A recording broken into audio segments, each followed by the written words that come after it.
This is Duke University.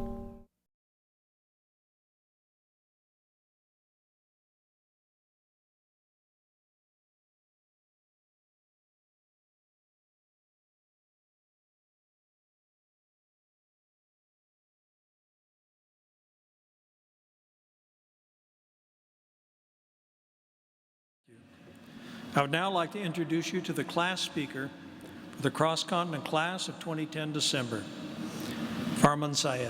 Farman.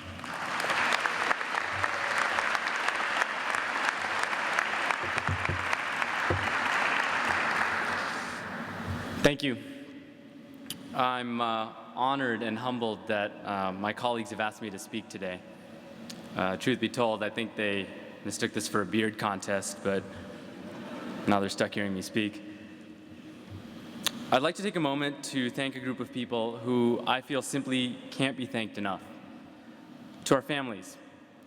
You didn't see us much during our time in this program, yet you provided us with endless support and managed to understand that being embedded and connected in global business sometimes required us to ski inside of a shopping mall. In seriousness, thank you. We love you, and we couldn't have done any of this without you. The months of this program were nothing less than a life experience. It's difficult in a few short moments to explain the true measure of our accomplishment, but I'll try to share a few of the insights we gained into global leadership.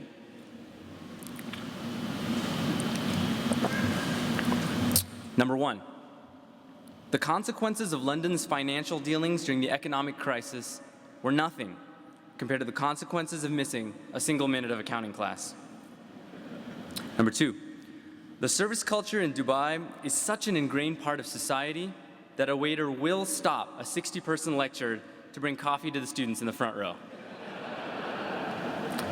Number three, in India, it is much easier to try to speed up the old world bureaucratic system than it is to try and slow down a new world digestive system.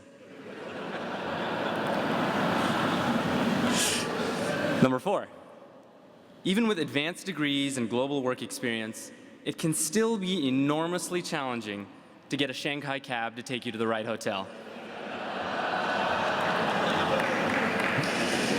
Number five, the price of the transition from communism to capitalism in Russia can be precisely measured. It's a $25 bottle of Voss water. And number six, right here in Durham, we learned that few things are better than a national championship.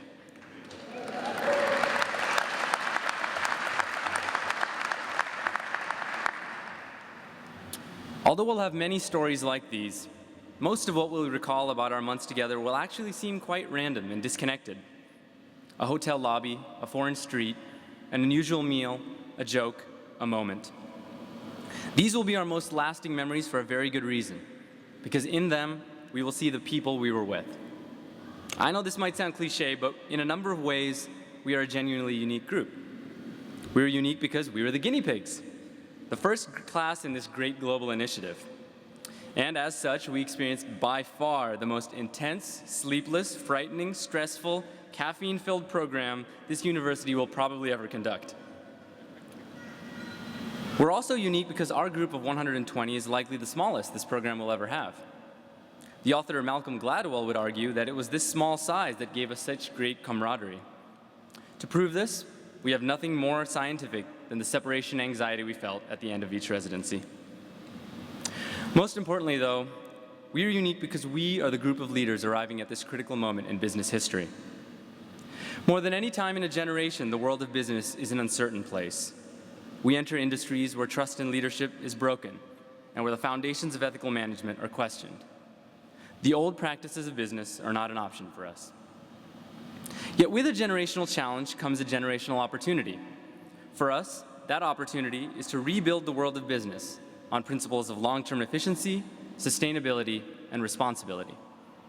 It's an opportunity to redefine success from a focus on the bottom line to a focus on realizing human potential. Mostly, though, it's an opportunity to prove that our limitless ambition can coexist with our better angels. Succeeding in this will be very hard. But I believe we can succeed because these are not just business principles to follow. They are values we already share as part of the Fuqua community. And while strategies and markets always change, values shouldn't. Business is ready to be reinvented, but we must have the fortitude to do it. Our experience abroad showed us places filled with nuance and complexity. We met free market communists and state-sponsored capitalists. We've seen places of great potential dealing with the burden of human poverty. Everywhere we went, the villains and the heroes were not as clear as we initially thought. They almost never will be. Yet if our study of global business has taught us anything, it's that we are connected with others by necessity. In such a world, a rejection of pluralism and an embrace of fear and xenophobia is a path to becoming obsolete in business as well as in life. Let's not forget that the people and places we've seen were too great for simple answers. In 1977, the Voyager spacecraft was launched to study the outer reaches of our solar system. When its mission was complete, it was asked to do one final task: turn around and take a picture. It was 3.7 billion miles away from Earth at the time. The image it sent back shows almost nothing but the vastness of space.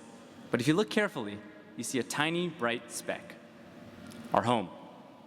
All of human history, all of our hopes and our dreams occurred on that pale blue dot.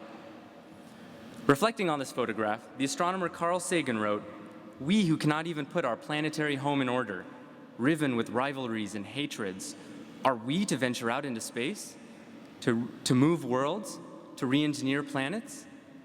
For all our failings, despite our limitations and fallibilities, we humans are capable of greatness." This was his reminder to a new generation of leaders, and it befits my fellow graduates. We are capable of greatness. Now let's go out there and crush it. Thank you.